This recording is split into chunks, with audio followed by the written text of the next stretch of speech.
அன்பு உள்ளங்களே, அனைவருக்கும் வணக்கம். திருநாவுக்கரசர் திங்களூரிலே அப்பூதியடிகளின் வீட்டின் முன்னாலே நிற்கிறார். நின்று கொண்டு, உள்ளே யார் இருக்கிறார்கள் ஐயா, யார் இருக்கிறார்கள் என்று கேட்கிறார். கேட்டவுடனே உள்ளிருந்து அப்பூதியடிகள் வருகிறார். வந்து, யார் நீங்கள், என்ன வேண்டும், வாருங்கள், என்ன வேண்டும் என்று கேட்கிறார். கேட்டவுடனே, நீங்கள் அப்பூதியடிகள் நீங்கள் தானா? ஆமாம். இங்கே தண்ணீர் பந்த நீங்களாம் வைத்திருக்கிறீர்களா? இதெல்லாம் நீங்களாம் வைத்திருக்கிறோம். ஆமாம் ஆமாம், எல்லாம் நான் தான் வைத்திருக்கிறேன். யார் அந்த திருநாவுக்கரசர்? 9 பேரை அப்பூதியடிகள் என்ற பெயரை எழுதாமல் திருநாவுக்கரசர் என்று எழுதியிருக்கிறீர்களே என்று கேட்டவுடனே, திருநாவுக்கரசரை தெரியாதா உங்களுக்கு?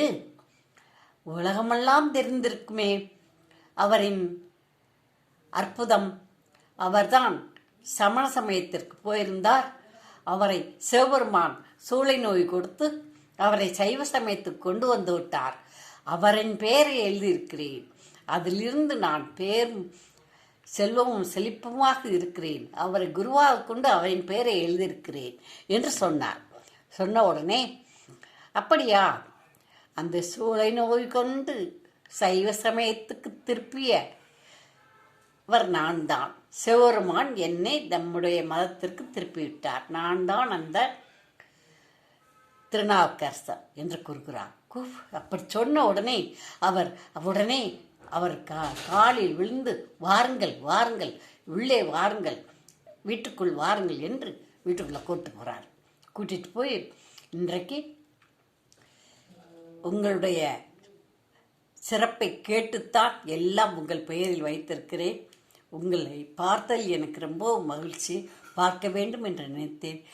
நீங்களே வந்து விட்டீர்கள். கடவுளே உங்களை கொண்டு வந்து விட்டிருக்கிறார் சொல்லிட்டு, இன்றைக்கு எங்கள் வீட்டில் தான் நீங்கள் சாப்பிட வேண்டும் என்று கூறுகிறார். உடனே மனைவியை அழைக்கிறார். பெரிய திருநாவுக்கரசு என்று பெரிய மகனை அழைக்கிறார். அடுத்து நடு திருநாவுக்கரசு என்று நடுமகனை அழைக்கிறார். குட்டி திருநாவுக்கரசு என்று அழைக்கிறார். 3 பெயர்களையும் சொல்லவும், குழந்தைகளுக்கெல்லாம் உங்கள் பெயரைத்தான் சுட்டி இருக்கிறேன், நீங்கள் தான் எனது தெய்வம் என்று சொன்ன உடனே, அப்படியா என்று கேட்டுக்கொண்டு, சரி என்று உங்கள் வீட்டில் சாப்பிடுகிறோம் என்று சொல்லிவிடுகிறார்கள். சொன்ன உடனே மனைவியை கூப்பிட்டு, அம்மா உணவு தயாரிக்க வேண்டும் அம்மா எல்லாருக்கும் என்று சொல்கிறார்.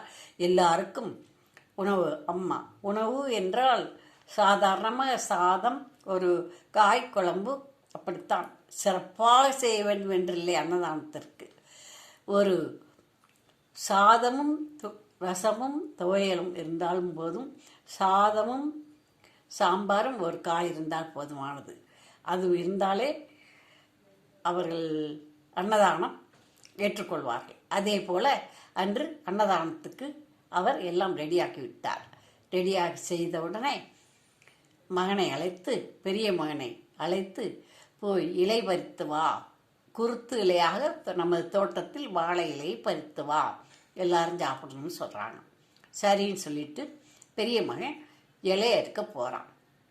போனாக்க 2-3 இலை அறுத்துட்டான். இன்னும் மீதி இலை அறுக்கணுமேன்னு போகும்போது அங்கே ஒரு நாகம் இருந்து, பாம்பு இருந்து கடிச்சிருது அவனை. கடித்த உடனே அவன் இதை சொன்னால் விருந்தாளிகள் சாப்பிடாமல் போய்விடுவார்கள் அதனால் அம்மாட்ட மட்டும் சொல்லுவோன்னு சொல்லிட்டு இலையெல்லாம் அறுத்துக்கிட்டு தான் வாரான்.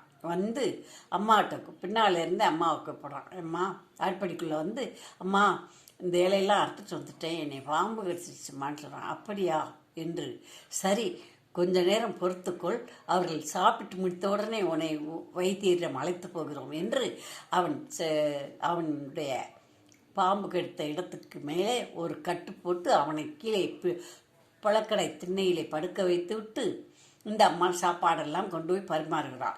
சீக்கிரம் சாப்பிடட்டும், நம் பையனை வைத்தியத்திற்கு அழைத்து சொல்ல வேண்டும் என்று எல்லாத்தையும் எடுத்து வைக்கிறாங்க. அப்படி வச்ச உடனே இவங்க சாப்பிட்றதுக்கு இலையெல்லாம் போட்டிருக்கு, இன்னும் பரிமாறலை, எல்லாத்தையும் எடுத்து வச்சிருக்கிறாங்க. அப்போ உங்கள் பெரிய மகனையும் கூப்பிடுங்க, பெரிய திருநாவுக்கரசையும் கூப்பிடுங்க, வாங்க எல்லாரும் உட்காருவோம், எல்லாரும் சாப்பிடுவோம்னு சொல்கிறாரு. இந்த திருநாவுக்கரசன் சொல்கிறார். அடிகளார்கள்லாம் உட்கார்ந்துருக்குறாங்க, சிவனடியார்கள்லாம். சிவனடியார்களோட திருநாவுக்கரசர் உட்கார்ந்துருக்காரு, அப்பூதியடிகளும் உட்கார்ந்துருக்காரு. ஆனாலும் அவர் என்ன சொல்கிறாரு, உங்கள் பெரிய மகனை கூப்பிடுங்கன்னு சொல்கிறாரு. கூப்பிட்டா இல்லை நீங்கள் சாப்பிடுங்க, அவன் பிறகு வந்து சாப்பிடட்டும் அப்படின்னு சொல்கிறாங்க. இல்லைப்பா அவரையும் கூப்பிடு சேர்ந்து சாப்பிடுவோம் சொல்கிறாரு. இல்லை அவன் வரமாட்டான்னு சொல்லும் போதே இவருக்கு ஏதோ நெருடுகிறது மனசுலேயே திருநாவுக்கரசருக்கு. தன் ஞானத்தால் சிந்தையால் யோசித்து பார்க்கின்ற பொழுது அவனுக்கு பாம்பு கடித்திருக்கிறது, அவன் மேல் விஷம் ஏறிக்கொண்டிருக்கிறது என்று தெரிந்து மயக்கமுற்று விட்டான் என்றும் தெரிந்த உடனே நீங்கள் பிறகு சாப்பிடலாம், பையனை எடுத்துக்கொண்டு வாருங்கள் என்று சொல்லி கூப்பிட்றார்.